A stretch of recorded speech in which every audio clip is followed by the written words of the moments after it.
بسم الله الرحمن الرحيم نحمده ونصلي على رسوله الكريم أما بعد أعوذ بالله من الشيطان الرجيم بسم الله الرحمن الرحيم يا أيها الذين آمنوا لا تتخذوا عدوي وعدوكم أولياء تلقون إليهم بالمودة وقد كفروا بما جاءكم من الحق يخرجون الرسول وإياكم أن تؤمنوا بالله ربكم إن كنتم خرجتم جهادا في سبيلي وابتغاء مرضاتي تسيئون إليهم بالمودة وأنا أعلم بما أخفيتم وأعلنتم ومن يفعله منكم فقد ضل سواء السبيل.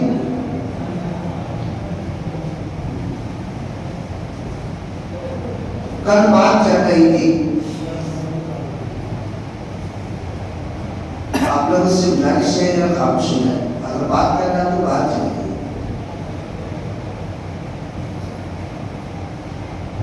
کل بات چل رہی تھی کہ ہم کسی کے کافر ہونے کی تصدیق کریں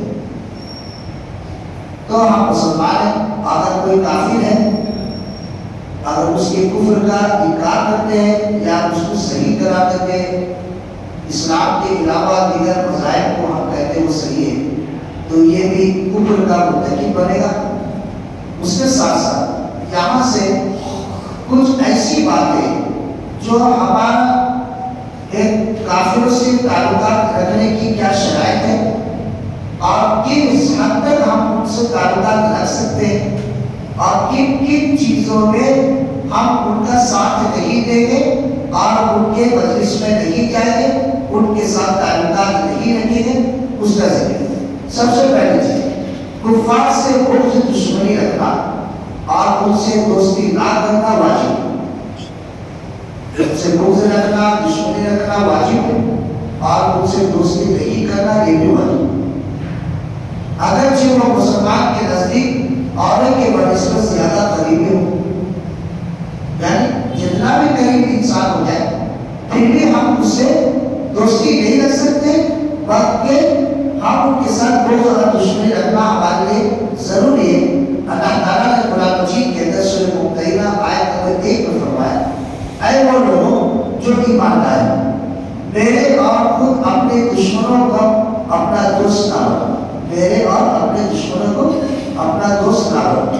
تم ان کی طرف دوستی کا پیغام بھیجتے ہو اور وہ اس حق کا جو تمہارے پاس آ چکا ہے کفر کرتے.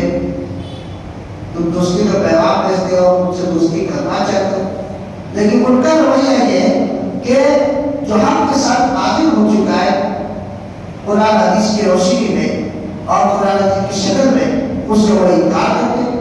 پیغمبر کو اور خود تمہیں بھی میں اس وجہ سے جلامت کرتے کہ تم اپنے رب پر ایمان رکھتے ہو. اگر تم میری راہ میں جہاد کے لیے اور میری رضامندی کی طرف میں نکلتے ہو تو ان سے دوستیاں رکھو.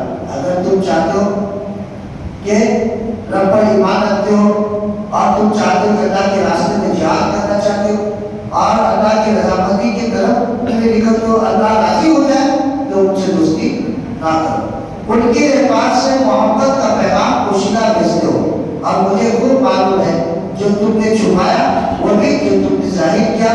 تم میں سے جو بھی اس کام کو کرے گا وہ یقیناً راہ راست سے بیٹھ جائے گا، جو بھی اس طرح سے کرے گا. اللہ تعالیٰ نے آگے ارشاد فرمایا اسی سورہ ممتحنہ کی آیت نمبر 4 میں حضرت ابراہیم علیہ السلام کی زندگی کو ایک نمونہ بنا کر کے پیش کیا کہ ابراہیم علیہ السلام نے دوستی کا کیسا ان سے دوستی کرنے کا کس طرح سے انداز اختیار کیا اور ان سے دشمنی کرنے کا کس حد تک انتظام کیا. اس کا ذکر اللہ تعالیٰ نے سورہ ممتحنہ کی اسی آیت نمبر 4 میں بیان فرمایا، قد کان لکم اسوۃ حسنۃ فی ابراہیم والذین معہ اذ قالوا لقومهم انا براء منکم ومما تعبدون من دون اللہ کفرنا بکم وبدا بیننا وبینکم العداوۃ والبغضاء ابدا حتی تؤمنوا باللہ وحدہ. حضرت ابراہیم علیہ السلام نے اپنے قوم سے کہا مسلمانوں تمہارے لیے حضرت ابراہیم علیہ السلام کی زندگی میں اور ان کے ساتھیوں میں بہترین نمونہ ہے. کیا اس بات جبکہ پولیس سب نے اپنے قوم سے بربنا کہہ دیا کہ ہم تم سے اور جن کی تم اللہ کے سوا عبادت کرتے ہو ان سب سے بالکل بیزار ہیں. ہم تم سے بھی بیزار ہیں اور جن کی تم عبادت کرتے ہو ہم ان سے بھی بیزار ہیں. اور آگے بڑھتا ہے ہم تمہارے عقائد کے منکر ہیں، یعنی تم جس عقیدے پہ ہو ہم اس کا انکار کرتے ہیں. اگر تم دوستی چاہتے ہو، ابراہیم علیہ السلام نے جواب دیا، اگر تم دوستی چاہتے ہو جب تک تم اللہ کی وحدانیت پر ایمان نہ لاؤ تو ہم تم سے دوستی نہیں کریں. تو پتہ چلا کہ اللہ کی وحدانیت پر ہی دوستی ہے اور اللہ کی وحدانیت کے انکار کرنے پر ان سے دشمنی واجب اور ضروری ہے.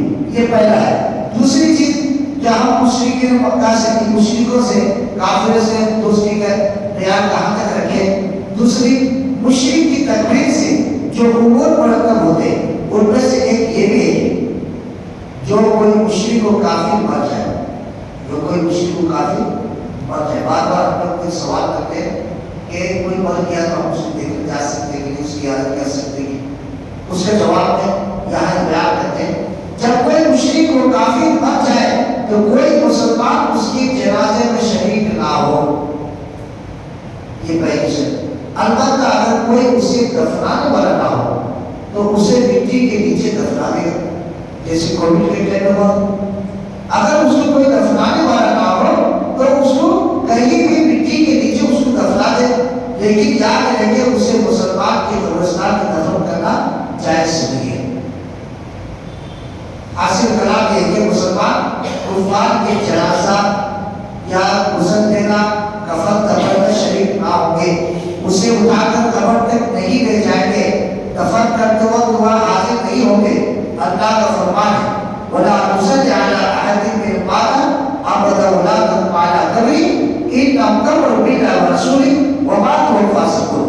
یہ آیت جو ہے نا رئیس المنافقین عبداللہ بن ابی بن سلول جو منافقوں کا سردار تھا، جب اس کا انتقال ہو جاتا ہے اس کا بیٹا مسلمان رہتا ہے تو اللہ کے نبی صلی اللہ علیہ وسلم کے پاس آتا ہے اور آنے کے بعد یہ درخواست کرتا ہے کہ آپ چاہے کم سے کم ہمیں والد محترم کا جنازے کی نماز ہم سے پڑھا دیجیے. اللہ کے نبی صلی اللہ علیہ وسلم تیار ہو جاتے ہیں، ایک روایت کے مطابق تیار ہو جانے لگتے ہیں، ایک روایت کے مطابق اللہ کے نبی صلی اللہ علیہ وسلم جنازے کی نماز پڑھا دیتے ہیں. عمر فاروق رضی اللہ عنہ نے اللہ کے نبی صلی اللہ علیہ وسلم کو روکا کہ آپ ان کے جنازے پر پڑھیں، محمد جی. اللہ کے نبی صلی اللہ علیہ وسلم رحمت للعالمین تھے، اس لیے وہ تیار ہوئے. اللہ تعالیٰ نے جبرائیل صلی السلام کو بھیجا اور کہا کہ عمر فاروق نے جو مشورہ کیا تھا وہ مشورہ صحیح تھا کہ کسی بھی منافقین کی نماز سے جنازہ پڑھانا تمہارے لیے صحیح نہیں ہے. اسی کو کہا ان میں سے کوئی مر جائے تو آپ اس کے جنازے کی ہرگز نماز نہ پڑھیں. اللہ کے نبی صلی اللہ علیہ وسلم اور نہ اس کی قبر پر کریں یا اللہ اس کے رسول کے منکر ہے، مرتے تب تک بدکار میں اطاعت رہے، اسی لیے تم ان کے جنازے کی نماز مت پڑھاؤ. ہاں ایک بات ہے البتہ بیمار کافر کی عادت، کوئی کافر بیمار ہو گیا، کوئی مشرک بیمار ہو گیا، اس کو دیکھنے جانا دعوت دین پیش کرنے کی غرض سے کر سکتے ہیں. یعنی اگر ہم وہاں جائیں گے تو ہمارے اس اخلاق کو دیکھ کر وہ جو نرم ہوگا، اگر ہم اس کو دعوت دیں گے تو ہو سکتا ہے وہ اسلام قبول کر لیں اور اسلام کو مان جائے. جیسا کہ نبی کریم صلی اللہ علیہ وسلم نے ایک یہودی لڑکے کی عادت کی ہے. ایک یہودی لڑکا جو اللہ کے نبی صلی اللہ علیہ وسلم کیا کرتا تھا، اللہ کے نبی صلی اللہ علیہ وسلم اس کی عادت کی جاتے دیکھنے کے لیے اور اس کو اسلام کی دعوت دیتے کہ تم کرنا پڑے. تو انہوں نے اسلام قبول کر لیا. مرتے وقت اس نے کلمہ شہادت لا الہ الا اللہ محمد رسول اللہ کی گواہی دی. اس حدیث سے یہ پتہ چلتا ہے کہ اگر ہم کسی کے عیادت کے جاتے بیمار ہیں، اس غرض سے اگر ہم چاہیں گے اسلام کی خوبیاں اس کو معلوم ہوگا اور اسی طرح سے وہ ہو سکتا ہے اسلام کی طرف راغب ہو جائے اور ہم اس کو دعوت اگر دیں تو وہ اسلام قبول کرے تو پھر اس طرح سے وہ اسلام قبول کرے. اگر یہ نیت ہے تو ہم اس کی عادت کیے جائے. اسی طرح سے اللہ کے نبی صلی اللہ علیہ وسلم کے چچا ابو طالب کی مرض موت میں عیادت کی اور ان کے سامنے دعوت اسلام پیش کرتے ہوئے کہا یا قل لا الہ الا اللہ، اے میرے چچا جان کہو اللہ کے سوا کوئی معبود نہیں. وہ الگ بات ہے کہ اسلام قبول نہیں کیا. لیکن اللہ کے نبی صلی اللہ علیہ وسلم حضرت ابو طالب کے پاس گئے، وہ کافر تھے اور مرنے کے وقت ان کے پاس جا کر کلمے کی دعوت دی. انہوں نے کلمے کی دعوت کو قبول نہیں کیا اور اسی حالت میں مر گئے. تو یہ الگ بات ہے. کیا کسی بیمار کافر کی زیارت دعوت اللہ کے لفظ سے کی جائے تو کوئی حرج نہیں. البتہ جو دعوت دین قبول کیے بغیر حالت کفر میں مر جائے تو ایک مسلم اس کے کفن دفن کا شریک نہ ہو. آپ دعوت دین دینے کے لیے گئے، اسی حالت میں مر گیا تو آپ سوچ رہے ہیں کہ آئے تو کم سے آخری وقت تک رہ جائے. نہیں، اب بس ہٹ جانا ہمارے لیے ضروری اور فرض ہے، چاہے وہ اس کا قریبی ہی کیوں نہ ہو، چاہے اس کا باپ ہی کیوں نہ رہے. کیونکہ جب آپ صلی اللہ علیہ وسلم کے چچا ابو طالب حالت کفر میں فوت ہو گئے تو رسول اللہ صلی اللہ علیہ وسلم نے اس کی تجہیز اور تکفین یعنی کفن دفن کی ذمہ داری خود نہیں کی، خود ادا نہیں کی، بلکہ ان کے بیٹے سیدنا علی رضی اللہ تعالیٰ عنہ کو حکم دیا کہ ان کی مٹی میں ان کو مٹی میں چھپا دیں، کیوں ہی زمین کے اوپر نہ رہنے دیں کہ لوگوں کو تکلیف ہو. تو اس طرح سے ان کو مٹی میں دفن کر دی حضرت علی رضی اللہ تعالیٰ عنہ، لیکن اللہ کے نبی صلی اللہ علیہ وسلم نے ساتھ لے گیا. تو اس طرح سے اسی طرح سے تیسری چیز، مسلمان کسی کافر کا اور کافر کسی مسلمان کا وارث کا ہو. مطلب یہ کہ باپ جائیداد چھوڑا تھا، بیٹا کافر ہو گیا، باپ مسلمان ہے، بیٹا کافر ہو گیا، تو اب بیٹے کو جائیداد کا حصہ نہیں ملے کیونکہ وہ کافر. کہا کہ کسی طرح مسلمان کسی کافر کا اور کافر کسی مسلمان کا وارث نہ ہوگا، اس لیے کہ ان دونوں کے درمیان اللہ نے رشتہ کو ختم کر دیا. یہی ایک صورت ہے جو باپ بیٹے کا رشتہ یہاں ختم ہو جاتا ہے، آپس میں ایک دوسرے کے وارث نہ ہو. رسول اللہ صلی اللہ علیہ وسلم نے فرمایا تھا کہ رسول مسلم الکافر ولا کافر المسلم، مسلمان کافر رشتہ دار کے مال کا وارث ہوگا، نہ ہی کافر مسلمان رشتہ دار کا وارث بنے گا. اس طرح سے ان کی وراثت پوری سے ختم ہو جائے، کوئی رشتہ دار نہیں بن سکتا ہے. کافر کا وارث اس کے کافر رشتہ دار بنیں گے اور اس کے مال کا کوئی مسلم رشتہ دار وارث نہ بنے گا، کیونکہ اہل علم کے نزدیک کفر و بواری کے ارث میں سے ہے، یعنی کافر ہو جانا یہ وارث کے نہ ملنے کا ایک سبب یہ ہے کہ کسی کا کافر ہو. تو یہ اگر کوئی اس طرح سے کافر ہو جاتا ہے تو پھر باپ کا جائیداد نہ بیٹے کا حصہ بنے گا، نہ بیٹے کا جائیداد نہ باپ کا حصہ بنے گا اگر وہ کافر ہو جاتا ہے. اسی طرح سے مسلم عورت کے کسی کافر سے نکاح جائز نہیں، کیونکہ کافر کے ماتحت رہنے کی وجہ سے اس کے دین کو خطرہ ہے. جیسا کہ اللہ تعالیٰ نے قرآن مجید کے اندر فرمایا وَلَا تَتَّبِعُوا الْمُشْرِكِينَ حَتَّىٰ يُؤْمِنُوا وَلَعَبْدٌ مُّؤْمِنٌ خَيْرٌ مِّن مُّشْرِكٍ وَلَوْ أَعْجَبَكُمْ. مشرک مردوں سے نکاح نہ کرو یہاں تک کہ وہ ایمان لائے.